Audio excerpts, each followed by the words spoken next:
আসলে গতকালকে যে ঘটনাটা ঘটেছে এটা বাংলাদেশের জন্য একটা অশনির সংকেত। আমরা যে এখনও সেফ না, আমাদের যে লাইফ এখনও থ্রেটের মধ্যে আছে, এটার উদাহরণ হচ্ছে এটা। কিছুদিন আগে আপনারা মিটফোর্ডে একটা কাহিনী দেখলেন যে কীভাবে বর্বরভাবে হত্যা করা হলো। গতকালকেও আমাদের একজন সাংবাদিক ভাইকে বর্বরচিত হামলার মাধ্যমে হত্যা করা হলো। আশেপাশে অনেক লোকজন থাকতেও আমরা কিন্তু তাদের বাঁচাতে আগে আসলাম। এটা যে আমাদের কত বড় মূল্যবোধের অবক্ষয়, এটার মাধ্যমে আমরা বুঝতে পারছি যে আমাদের সমাজ কোন দিকে পতিত হচ্ছে। এছাড়াও এই গভর্নমেন্টের কাছ থেকে আমরা 5ই আগস্টের পরে যে ধরনের আইনশৃঙ্খলা পরিস্থিতি শুরু করে যে আশা করেছিলাম, তারা এখন পর্যন্ত তার ছিটেফোঁটাও পূরণ করতে পারে নাই।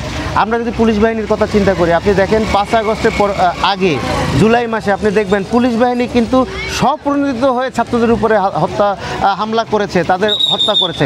এখন সেই পুলিশ বাহিনী কোথায়? তারা কিন্তু স্বপ্রণোদিত হয়ে এই দেশের সেবায় আসতেছে না। তো এই পুলিশকে ঠিক করতে হবে। এই পুলিশ ঠিক করার জন্য পুলিশ রিফর্ম কমিশন এবং আইন শৃঙ্খলা ঠিক করার জন্য আমার মনে হয় যে স্বরাষ্ট্র উপদেষ্টা আমাদের আছে, কেমন আছো, ভালো আছো, এইগুলো না করে ওনাকে আইন শৃঙ্খলার প্রতি আরও নজর দেওয়া উচিত। উনি যদি এটা না পারে, কালকে পদত্যাগ করুক, আরেকজনকে যে এটা ঠিকঠাক করতে পারবে তাকে এনে স্বরাষ্ট্র উপদেষ্টার পথে দেওয়া হোক।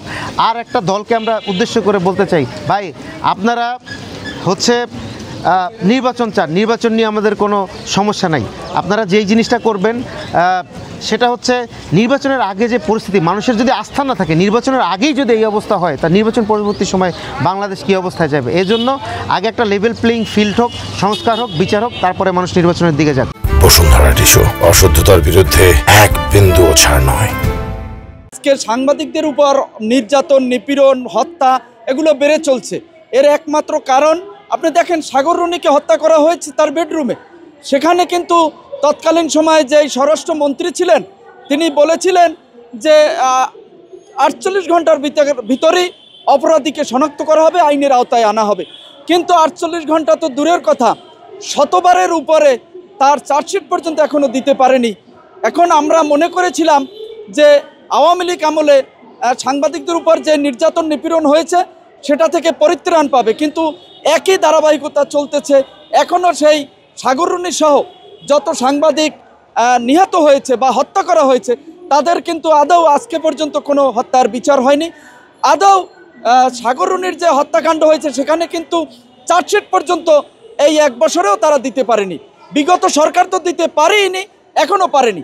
সাংবাদিকরা মূল টার্গেটের কারণ একটাই, সেটা সাংবাদিকরা সত্য উদ্ঘাটন করছে, এই অন্যায়, অত্যাচার, জুলুমের বিরুদ্ধে তারা সংবাদ প্রচার করছেন এবং যেখানে চাঁদাবাজি সেটা তুলে ধরছেন।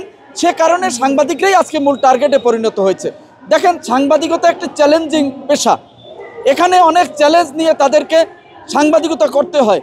তাই সমাজের যে আজকে যেই জিনিসগুলো দেখা যাচ্ছে যে অন্যায়, অত্যাচার, জুলুম, সেইগুলোই সাংবাদিকরা তুলে ধরছে। এই জন্যই সাংবাদিকরা মূল টার্গেটে পরিণত হয়েছে।